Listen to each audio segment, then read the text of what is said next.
Hello viewers, welcome back to our YouTube channel primary शिक्षक। मेरा नाम है श्वेता विश्वकर्मा। आज के वीडियो में हम जानेंगे कि आयकर आकलन प्रपत्र को हम खुद से कैसे भर सकते हैं। तो चलिए ज़्यादा समय ना लेते हुए चलते हैं अपने वीडियो पर। तो कुछ इस तरह से मैं खुद का इनकम टैक्स फॉर्म भर रही हूँ और जिस लिंक के थ्रू मैंने इसे ओपन किया है वो लिंक मैं आपको डिस्क्रिप्शन बॉक्स में दे दूँगी। वहाँ से आप भी इस लिंक पर जाकर अपना विवरण भरकर आसानी से प्रिंट आउट निकाल सकते हैं। लिंक ओपन होते ही सबसे पहले अपना ग्रेड पे भरिएगा। इसके बाद अपना नाम और अपने पिता का नाम मैंने देखिए इस तरह से भर दिया है। इसके बाद EHRMS कोड अपना भर दीजिए और साथ ही जन्म तिथि को भरना होगा। तो इस तरह से मैंने अपनी जन्म तिथि को भर दिया है। अब देखिए वरिष्ठ नागरिक का कॉलम है, इस पर नहीं पर टिक करना है और महिला ये मैंने सेलेक्ट कर लिया है। दिव्यांगता में भी नहीं को सेलेक्ट किया है। सहायक अध्यापक में मैं प्राइमरी की सहायक अध्यापक हूँ तो प्राइमरी सेलेक्ट किया है। पैन नंबर, आधार नंबर और वेतन खाता, बैंक का डिटेल, ये सारी चीज़ें ऐच्छिक थी तो ये मैंने छोड़ दिया है। आगे बढ़कर मैंने प्राथमिक विद्यालय में क्लिक करके और अपने विद्यालय का अब यहाँ पर नाम लिखूँगी।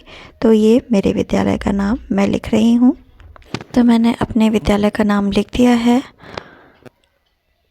अब इसके बाद में विकास खंड लिखेंगे और विकास खंड भी मेरा कछौना है तो मैंने अपने विकास खंड का इस तरह से नाम लिख दिया है।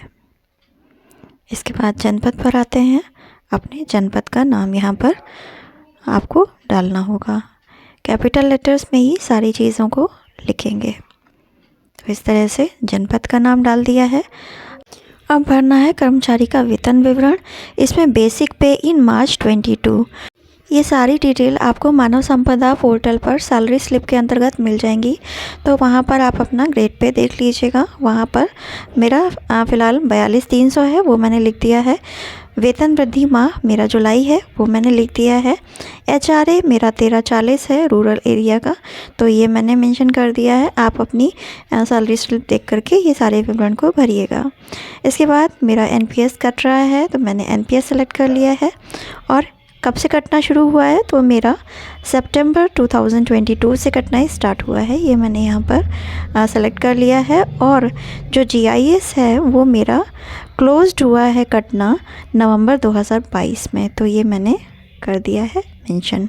इसके बाद DA एरियर पेमेंट 100% नगद भुगतान वेतन खाते में, इसे सेलेक्ट कर लिया है। दिवाली बोनस, इसे भी यस क्योंकि मुझे मिल चुका है तो ये मैंने यस कर दिया है।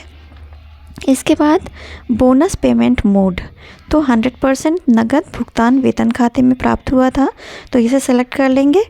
अब इसके बाद में कोई भी एरियर मुझे प्राप्त नहीं हुआ है और कोई एरियर पे TDS कटौती भी नहीं हुई है तो इसे छोड़ देंगे। अग्रिम आयकर भी कोई भी कटौती नहीं हुई है, इसे भी छोड़ देंगे।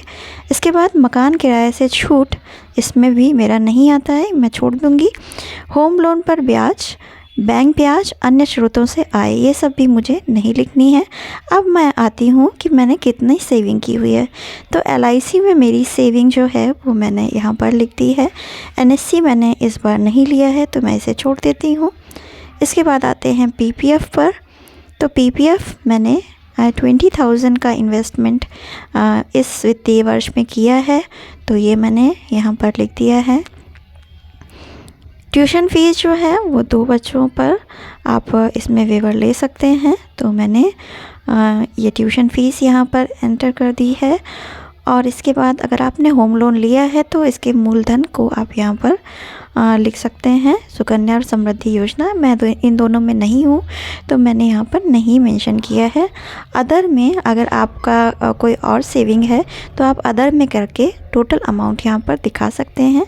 मैंने PLI में इन्वेस्टमेंट किया है साथ ही और मैंने एक प्लॉट भी लिया है तो उस तरह से मैं सारी चीज़ों को जोड़कर इसका टोटल अमाउंट यहाँ पर लिख दूँगी। तो कुछ इस तरह से मैं लिखती हूँ अपना टोटल अमाउंट।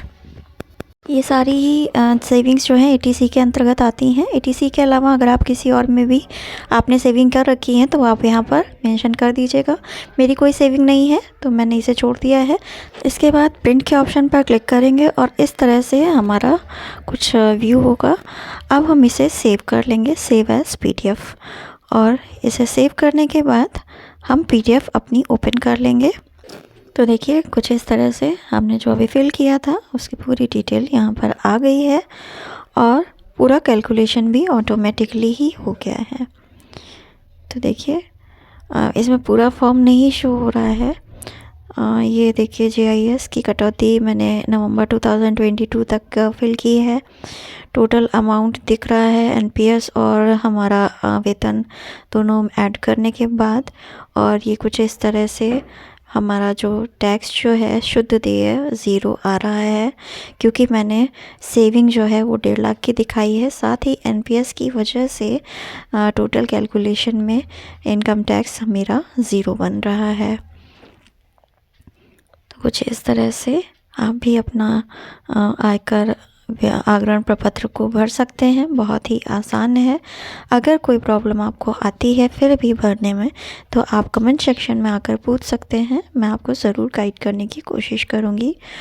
आई होप कि ये वीडियो आपके लिए काफ़ी यूज़फुल और हेल्पफुल होगा।